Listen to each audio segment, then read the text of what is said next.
Shout out to this fan for inspiring the idea for this video. If you have any cool ideas for a future video, let me know in the comments below. I may just give you a shout out.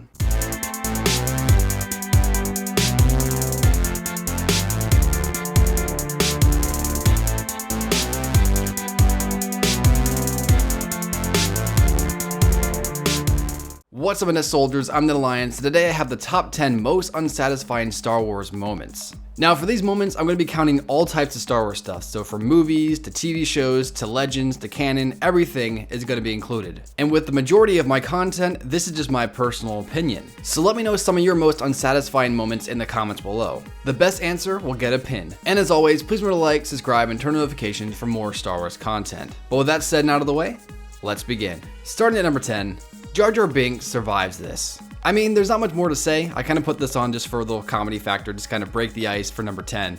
So, yeah, it's unsatisfying. Should have saw some Gungan guts splattered, but that's life. At number 9, I have Darth Maul dies like a bitch.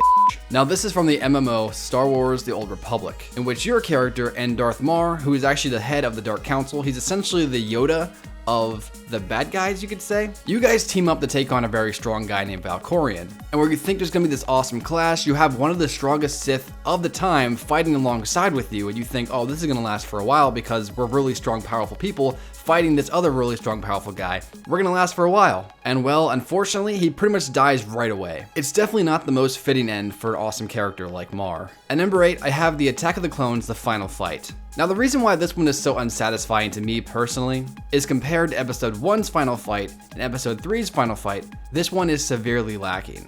And I know the idea that Dooku's really powerful, and so he's supposed to overpower Obi-Wan and Anakin relatively easily. And although I do like Yoda coming in and saving the day, the whole fight itself just felt very anticlimactic to me. At number 7, another Attack of the Clones moment.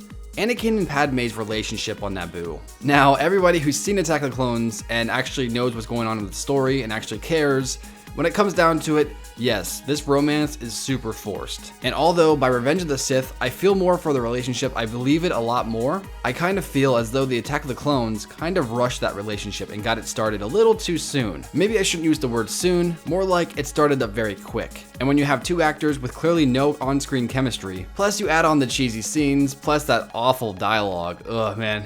It's so bad, but you know what? In a way, it's good because it's so bad. So we're gonna give it a little bit of a pass, but it's still ultimately a fail. It's just the whole idea of their romance in Attack of the Clones just feels so fake and forced, and it just makes the film just kind of a little bogged down because of it. But of course, Attack of the Clones has a lot more problems than that, but you guys already know that, so I'm just gonna leave it at that. At number 6, we have The Force Unleashed 2 Evil Ending. Now in a way, The Force Unleashed 2 could be on this list by itself, but since I'm doing specifically moments, when it comes down to it, the evil ending is just so rough and dumb. So for those of you who do not know, at the end of the original Force Unleashed, your character dies. Or so we are told he dies, and you're playing a clone of him. And then by the end of The Force Unleashed 2, you fight Vader on Kamino, and a whole fight goes down, and it's a pretty interesting fight. It's not the best fight ever, but it's alright. And essentially what happens is you defeat Vader, and then out of nowhere, you get stabbed in the back by a Sith. And then the camera peers up, and guess who that Sith is?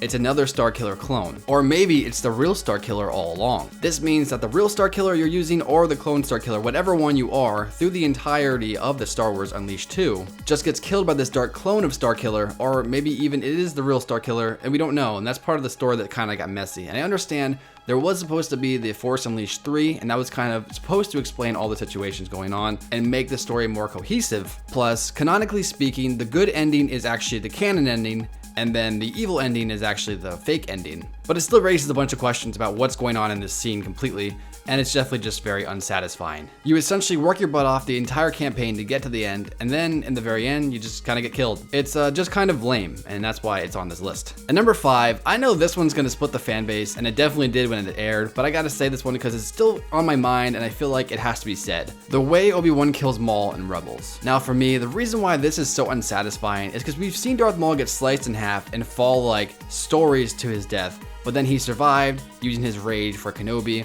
and as time has gone on, he's gotten through the Clone Wars, he's gone through Rebels, and he's essentially this character who is a evil being who kind of has a couple good things here and there about him. And I feel like the arc they were setting up for Maul was supposed to be much more grandeur and awesome. In fact, I have a video where I explained that maybe Maul was looking for Kenobi to team up with him to go take down Sidious, which would have been really cool and made sense for his character because he's no longer mad at Kenobi, he's mad at Palpatine for screwing him over on Mandalore. But in the end, the Rebels team didn't know how to really end Darth Maul's arc, but they kind of wanted him out of the show, and so that's the way they chose. And I've done a bunch of videos on this scene in particular, so if you want to check those out, there'll be links in the description below. Just little things that can make it a little more interesting, maybe a little bit better of a fight. Because I think overall, although it makes Obi-Wan look like a badass, it makes Maul kind of look like a bitch, and I don't think that's the right way to send Maul out. For as cool and as epic and as strong as a character as Maul is, I just feel like his death was very lacking and sad. And overall, just very unsatisfying. At number 4, I have Boba dies way too quick in Return of the Jedi.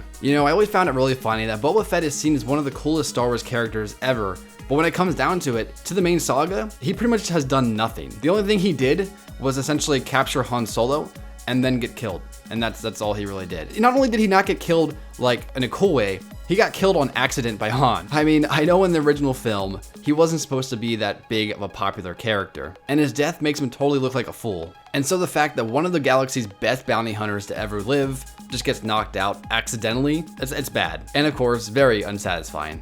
At number 3, this one has always been on my list since I was a kid, and I know a lot of my fans actually agree with this too, and actually brought this up to me when I mentioned about doing this video, and they pretty much said, Grievous's death. He is so underutilized when it comes to Star Wars. Episode 3, Grievous could have been a very, very awesome character, but unfortunately, like I mentioned, he was super underutilized. And so this notorious Jedi killer was pretty much just there just to show how strong Obi-Wan Kenobi was. Because if Anakin was strong enough to take down Dooku, that means we have to see Obi-Wan strong enough to take down Grievous. Just to really drive home how powerful both characters are, so when they finally meet in the final confrontation at the end of the film, we know that Anakin and Obi-Wan are two of the strongest lightsaber duelists and Force users in the galaxy at this moment. So the stakes are definitely raised because Obi-Wan killed Grievous, and although I'm okay with that, I think it's just the overall execution of the scene of Obi-Wan and Grievous fighting that really just makes it unsatisfying for me. It just feels a little rushed, and I'm not a huge fan of that. At number 2, I know this is going to kind of separate the fan base as well, I have the Force Awakens finale. Now this kind of combines a bunch of different moments together, but overall I just think it's kind of meh. From Rey being able to defeat Kylo, and I understand the different circumstances that allowed her to win, but I just think it's a little far-fetched. The fact that Leia just kind of skipped right past Chewbacca and hugged Rey instead of Chewbacca for some reason, although Chewbacca probably helped her raise his son and was like best friends with Han Solo like their entire lives, that she knew him. And of course the ending when Rey and Chewie go to find Luke Skywalker, and when she finally does, he doesn't even say anything. It's essentially a cliffhanger to make you come back and see episode 8. But the thing is, everyone was already gonna come back and see episode 8. It's Star Wars. What was the point of leaving that cliffhanger if you knew everyone was already gonna go watch the movie anyways? Like, if I was in charge of writing The Force Awakens, at the very end, instead of Rey finding Luke, I would have her and Chewbacca flying off to find him. And so, by the time The Last Jedi shows up, that's when Rey and Luke would finally meet in the beginning of that film. I feel like it was a cliffhanger, and literally they're on the cliff, so it's an actual literal cliffhanger, technically. It's overall just an unneeded scene and just very unsatisfying. And at number 1, a topic that has been debated among fans for years and years and years. Who really won the fight between Mace Windu and Palpatine? People have gone as far as asking Mace Windu and Palpatine's actual actors who actually won. And both Jackson and McDermott have gone on in different interviews saying that they were supposed to win in the scripts. So not only do we know who actually was supposed to win, but they actually think that they're both supposed to win too. I've always been okay with the idea that Mace Windu did beat Palpatine because Mace Windu is one of the strongest Jedi, plus he has his Vape-Pad form, so essentially that could also help against Palpatine. And so I could believe that Mace Windu, being as strong as he is, not as strong as Yoda, but close to it, that he could actually take on Palpatine and defeat him. Now the argument to this is that Palpatine felt Anakin coming, and so he threw the match so then he could get Anakin on his side. And although this is kind of confirmed in the Revenge of the Sith novel, the Revenge of the Sith novel isn't canon compared to the movie. There's a couple of different changes from the movie and the book, so I think overall you have to consider what we see in the movie. And in the movie, Mace Windu looks like he beats Palpatine. So as far as I'm concerned, Mace Windu did win. But the fact that we don't actually know the true victor when it comes down to it, it just leaves for a very unsatisfying scene, even if it is pretty awesome. So there you go guys, that is my top 10 most unsatisfying Star Wars moments. What are your most unsatisfying moments? Let me know in the comments below. If you'd like to check out any more of my Star Wars videos, there'll be links on your screen right now. And if you're new to the channel, please remember to like, subscribe, and turn notifications for more Star Wars content. But that's it for now you guys, I'll catch you later.